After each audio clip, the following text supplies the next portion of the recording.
So ayun po dito naman sa Chef Dan ay maghahati ng patola. Ulamin natin yung umaga. Tara, samahan niyo ako. Balatan natin guys. Kasi bagong bili lang eh. Hindi bagong pitas no, bagong bili. What? Sa mga time na yan, busy siya sa pag-iwa at pagbabalat sa mga patola. Kaya huwag niyo starboy. Yung pagbalat natin ng sibuyas kanina, tinapos na natin yun. Kita nyo naman dyan sa video. Ingredients natin.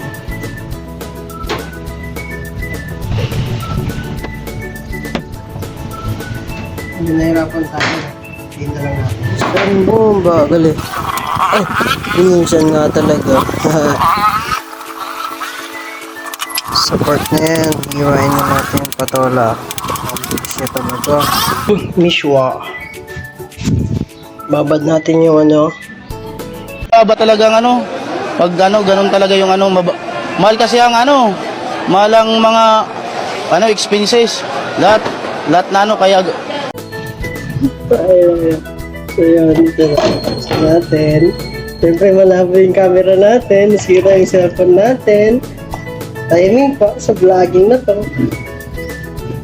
Guys, na. Cheers! Yo, samahan niyo ako mga gusto na yan.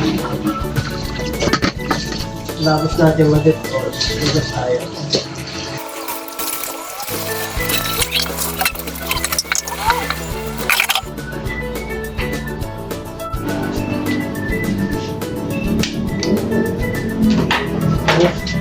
Tapos Matutulog sa akin sa alam, kainta ng konting mantika. Tapos, isa na natin yung sibuyas and bawang. Ayan. Kainta nyo naman. Sarap din, no? Sibuyas pa lang at bawang. Save natin ng karne.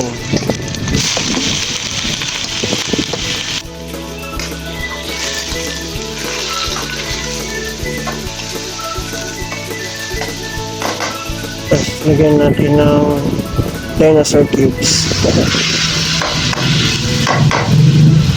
Sa part nito, lagyan natin ng tubig, pagsabaw. Tapos, lagyan natin ng pampasarap. ano yan, buhangin? Lagyan natin ng Pesos. Bilisan mo. Ay, apo. Hindi pa. lagyan natin ng ihi ng baka. Wow, bango na guys. Hindi pa luto. Bango na. Sa parting ito, sinasabi ko na solid, sarap. Ay, ang mura-mura ni. Bula-bula pa, oh. Parang Ilagay na yung mishwa, gulay, Patula. patsula. Sarap. Yummy. sa parting ito, lalagyan na natin yung mishwa. Yung apat na mishwa. 8 pesos pala yan sa tindahan. Sarap, boy. Siyempre. Sarap ni. Yaw.